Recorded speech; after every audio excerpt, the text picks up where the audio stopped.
Hey everyone, it's Caddy with Money Investing Reads, and today we're going to be talking about a book that is very close to my heart, a very special book. It's called Meditations of Marcus Aurelius, and this book has completely changed my perspective on life, on our purpose here on earth, on death, and just about everything related to our existence here on this planet. And I know it's going to get a little philosophical, well, actually very philosophical, and it's got nothing to do with the markets, but that's the whole point of this channel, is for us to read books and get lessons from other aspects of our life as well. So hope you all enjoy this video and find it helpful. If you do, make sure that you drop a like and of course subscribe to this brand new channel, Money Investing Reads, where I'm going to be focusing and covering book reviews and summaries from all genres: investing, trading, markets, finance, and also related to philosophical, psychology, different aspects of our life, self-help, productivity, a lot of different topics. So make sure that you subscribe to the channel. So Marcus Aurelius was born in AD 121, and he was the emperor of Rome in AD 161. So we're talking like 2,000 years ago. And the position of the emperor of Rome was the most important position in the world. This was the most powerful position in the world back in the day.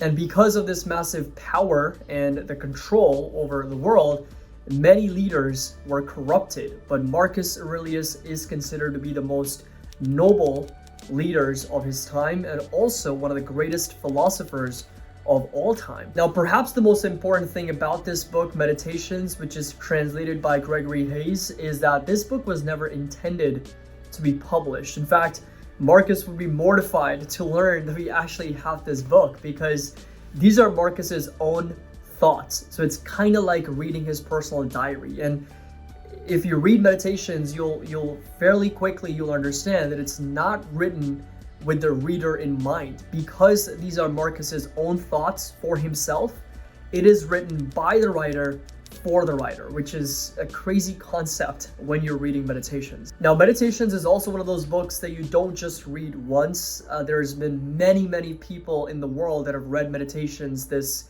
diary of thoughts of Marcus Aurelius, multiple times. In fact, there's people who read Meditations over 100 times, because every time you read this book, you understand it just a little bit better. It is something that you constantly ponder upon, because it's got some of the most mind-bending philosophy that you'll ever read. Now, Marcus was a Stoic philosopher, which is a discipline of philosophy, and it's the idea of self-control. It's really practicing and focusing on the things that we control, which is our mind. The idea of Stoicism stems from the fact that everything around us is nature's doing, and it's just all governed by the logos, which is the word of God or the principle of divine. And Stoicism also states that we have no control over what happens to us or what happens around us, but we only control how we respond to the situations that we're put in. And that is such a powerful lesson to take away from the philosophy of Stoicism and of course this book, Meditations. Now, in this video, my goal is to share 7 themes that have completely changed my life and my perspective on a lot of different things. Now, it's important to remember that when I'm quoting Marcus Aurelius, I'm not going to go over the entire passage, and this is also a translation of Gregory Hayes. So here we go. Now, there's dozens of times Marcus reminds us in this book of the limited time that we have here on earth and the one life that we've been given by God. He says, and I quote, "Even if you're going to live 3,000 more years or 10 times that, remember, you cannot lose another life than the one you're living, or live another one than the one you're losing. The longest amounts to the same as the shortest. The present is the same for everyone. Its loss is the same for everyone. For you can't lose the past or the future. How could you lose what you don't have?" Marcus says it doesn't really matter how long we live. It's all about the present, because our longest life is our shortest life, because it's our only life. The past is gone, the future is unknown, and the present is all we have. And he says we can't lose the past or the future because we can't lose what we don't have, and all we have is the present. So don't lose the present over something that's already lost, meaning don't dwell on your past or constantly plan for the future when you could be living in the present moment. Some of my favorite passages are from Book 2, passage 11. You could leave life right now, let that determine what you do and say and think. None of us have much time, and yet you act as if things were eternal. This is what you deserve. You could be good today, but instead you choose tomorrow. Keep in mind how fast things pass by and are gone. Those that are now and those to come, existence flows past us like a river.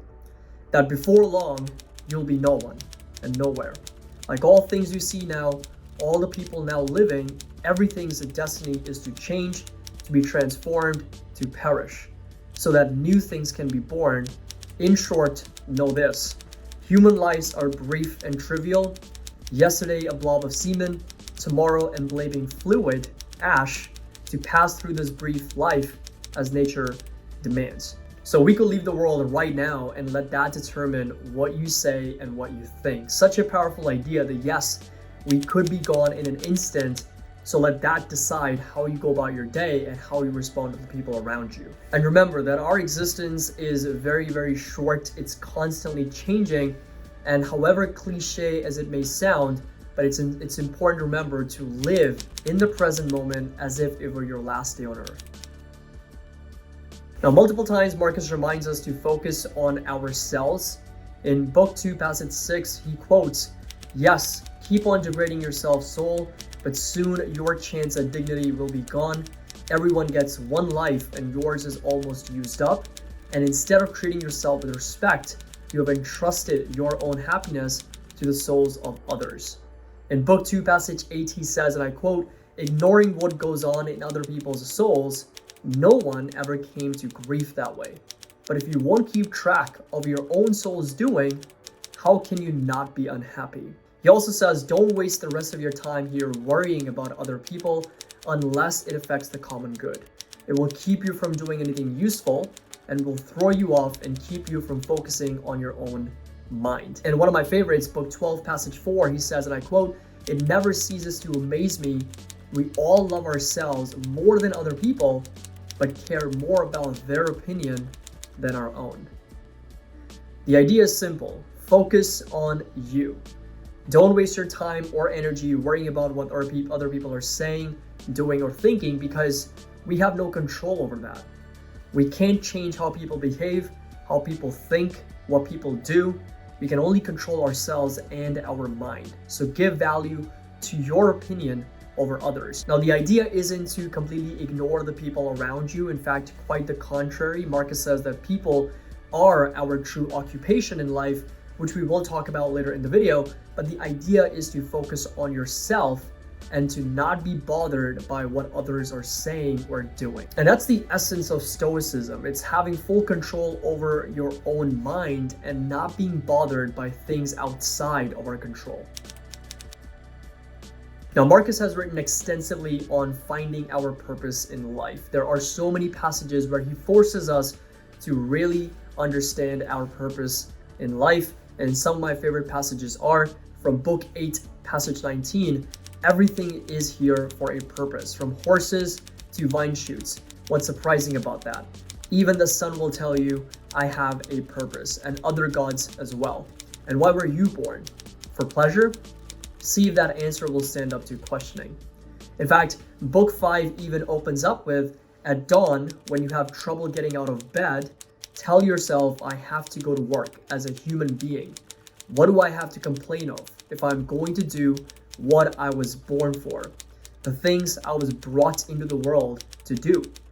Or is this what I was created for, to huddle under the blankets and stay warm? But it's nicer here. So you were born to feel nice instead of doing things and experiencing them? Don't you see the plants, the birds, the ants, the spiders, and the bees going about their individual tasks, putting the world in order, best that they can, and you're not willing to do your job as a human being? Why aren't you running to do what your nature demands? Marcus is telling us to find our life purpose. Why are we here? What is our true purpose? He says that all things have purpose and they are created for a reason. And think about this for a second. Whatever's around you right now, everything is here for a purpose. Everything is here because it has some value. It has some use case. From all small to large living beings, they're doing their tasks assigned to them by nature to put the world in order the best they can. And we're not willing to do our job. So remember, we weren't created to feel nice. We were created to serve our purpose as the nature requires. Marcus also says in book 4, passage 24, if you seek tranquility, do less, but do what's essential. Ask yourself at every moment, is this necessary? Then what should we work for? Only this: proper understanding, unselfish actions, truthful speech, a resolve to accept whatever happens as necessary and familiar, to undertake nothing at random or without purpose for any reason but the common good. Now, Marcus is giving us the guidance we need to understand that not everything we do is essential. Not everything that we do is necessary. So ask yourself, what you're doing, is this essential? Do less, but do better, and focus on quality over quantity. And work towards a proper understanding of yourself with unselfish actions towards others and with nothing but the truth and things that benefit the common good. We talk more about purpose later in the video, but Stoicism is all about being indifferent to the things that happen in our lives. And it's just shifting that mentality that whatever happens in our life doesn't happen to us, but it happens for us. To live happily, Marcus says in book 3, passage 12, if you do the job in a principled way, with diligence, energy, and patience, if you keep yourself free of distractions and keep the spirit inside of you undamaged, if you can embrace this without fear or expectation, can find fulfillment in what you're doing now as nature intended, and in truthfulness, then your life will be happy. No one can prevent that. Now, if you read Meditations, you'll understand that Marcus was not a people person, but he knew that in order for the world to be better, for the universe to operate as nature intended, people need to work together. In fact, book 2, passage 1 opens up with, when you wake up in the morning, tell yourself this: the people I deal with today will be meddling, ungrateful, arrogant, dishonest, jealous, and surly. They are like this because they can't tell good from evil, but I've seen the beauty of good and the ugliness of evil, and so none of them can hurt me or implicate me in ugliness. We were born to work together like feet, hands, and eyes, like the 2 rows of teeth, upper and lower. To obstruct each other is unnatural. To feel anger at someone, to turn your back on him, these are obstructions. In book 5, passage 20, he says, in a sense, people are our proper occupation. Our job is to do good and put up with them.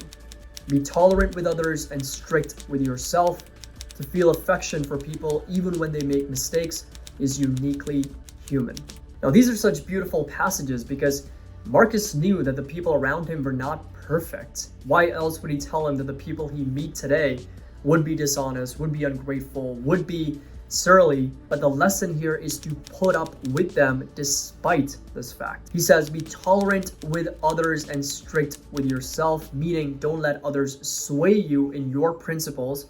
Be firm with yourself, but also tolerant of other people's mistakes, which is uniquely human. And finally, feel affection towards one another because we were born to serve each other. We were born to help others, and people are our true occupation. And it is impossible for the world to be better without us helping each other. And as you help others, Marcus says, don't be ashamed to ask for help either. In book 7, passage 7, he says, don't be ashamed to need help. Like a soldier storming a wall, you have a mission to accomplish.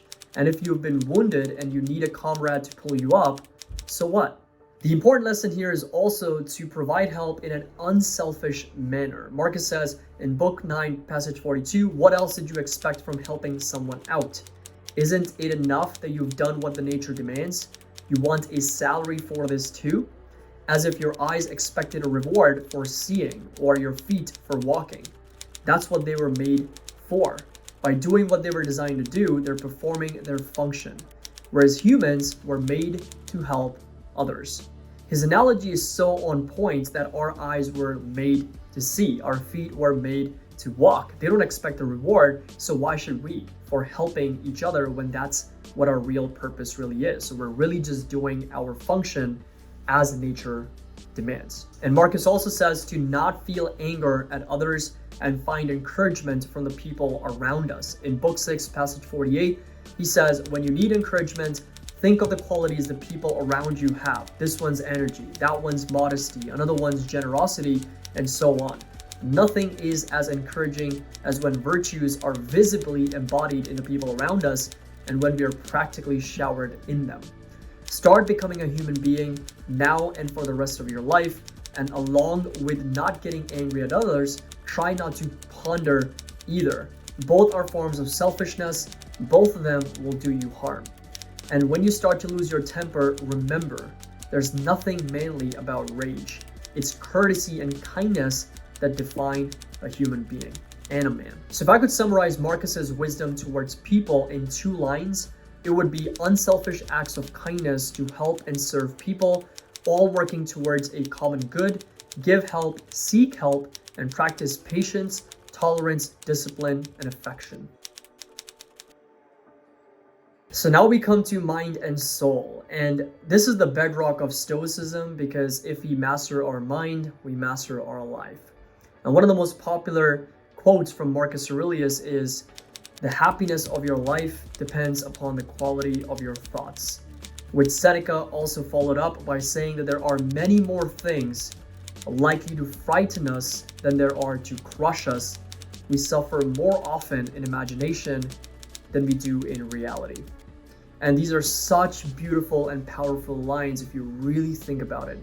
When we combine these 2 passages together, we have a way of life. If you think about it, our mind controls everything. Our thoughts, our words, our experiences, our perceptions, our actions, our emotions, everything is dictated by our mind. Marcus also says in book 9, passage 13, "Today I escaped from anxiety." Or no, I discarded it because it was within me, in my own perceptions, not outside. And our fears and anxiety comes from within, and it is fully in our ability to discard them. And trust me, I've been there. I have struggled with anxiety. I've had panic attacks, and now when I look back, I laugh just thinking about how small and irrelevant those thoughts were. And it's all within ourselves to discard and get rid of anxiety and, of course, depression. Marcus also says that nothing that goes on in anyone else's mind can harm you, not even shifts and changes in the world around you. Then where is the harm to be found? In your capacity to see it. I just absolutely love Marcus's writing because it's so mind-bending, and some of these 2-liners are absolute bangers, because in this quote, he's basically telling us that nothing can harm you, not what other people are thinking, not even the world around you. So what does harm you?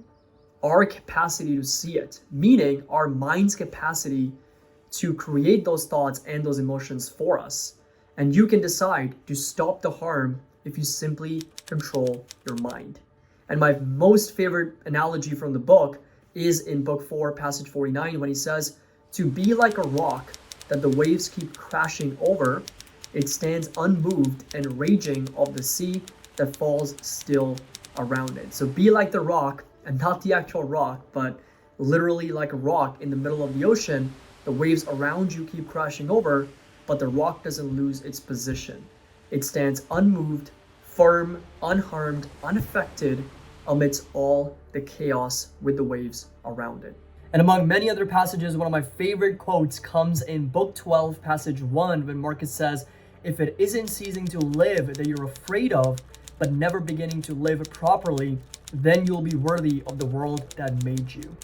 Translation, if it is not death that a man should fear, but rather the fear of never beginning to live. And that simply means that we shouldn't really fear death, but instead focus more on living our lives to the fullest. Now with nature, Marcus says that everything is nature's doing. Whatever life throws at us are already decisions made for us by nature. And if there's one thing that nature loves, that is change. He says in book 4, passage 36, that constant awareness that everything is born from change, the knowledge that there is nothing nature loves more than to alter what exists and make new things like it. All that exists is the seed of what will emerge from it. You think only seeds are the one that make plants or children? Go deeper. In Book 7, passage 25, he says, before long, nature, which controls it all, will alter everything you see and use it as material for something else, over and over again, so that the world is continually renewed. Everything we see around us, our life, our existence, is the seed for what will emerge from it. We are in this constant cycle of change, and the world is continually renewed. And Marcus also says that what we experience is part of the human experience and existence, and nature does no evil because it knows no evil. He says in Book 6, passage 1, nature is pliable, obedient, and the logos that governs it, it has no reason to do evil. It knows no evil, does none, and causes harm to nothing. It dictates all beginnings and all endings. In Book 8, passage 46, Marcus says human experience is part of the human experience. Nothing that can happen is unusual or unnatural, and there's no sense in complaining. Nature does not make us endure the unendurable. Marcus tells us that nature governs all life. It won't harm us, it won't do evil because it knows no evil, and we are part of nature. So why would it harm itself? It will never make us endure something we can't endure, and whatever happens for us, it's part of our destiny and something that's already been decided for us. And finally, he says, what happens to each of us is ordered, it furthers our destiny. In Book 10, passage 5, Marcus says, whatever happens to you has been waiting to happen since the beginning of time. The twinning strands of our fate wove both of them together, your own existence and the things that happen to you. No one can keep you from living as your nature requires. Nothing can happen to you that is not required by nature. If the gods have made decisions about me and the things that happen to me, then they were good decisions. And finally, we talk about death as the final theme to close out this book. And Marcus mentions death in several passages. He talks more about death towards the end of Meditations, and that's probably because he is also coming towards an end of his life, and it's most likely him reflecting on everything and sharing his thoughts on what's to come after he leaves this world. Some of my favorite passages come in Book 12, passage 11. Gods do exist, they do care what happens to us, and everything a person needs to avoid real harm, they have placed within him. If there were anything harmful on the other side of death, it would have made sure the ability to avoid it was within you. Death is something like birth, a natural mystery, elements that split and recombine, not an embarrassing thing, not an offense to reason or our nature. And one of my favorites in Book 8, passage 58, Marcus says, fear of death is fear of what we may experience, nothing at all, or something quite new. But if we experience nothing, we can experience nothing bad. And if our experience changes, then our existence will change with it. Change, but not cease. Marcus says there is no harm to be found on the other side of death. If there was, the gods would have already placed our ability to avoid it within us. Death is natural, and we either feel nothing or we feel our existence change, but it does not cease. He says in Book 9, passage 3, don't look down on death, but welcome it. It too is one of the things required by nature, like all the other physical changes at each stage of our life. Our dissolution is no different, so this is how a thoughtful person should wait for death. Not wait with indifference, not with impatience, not with disdain, but simply viewing it as one of the things that happens to us.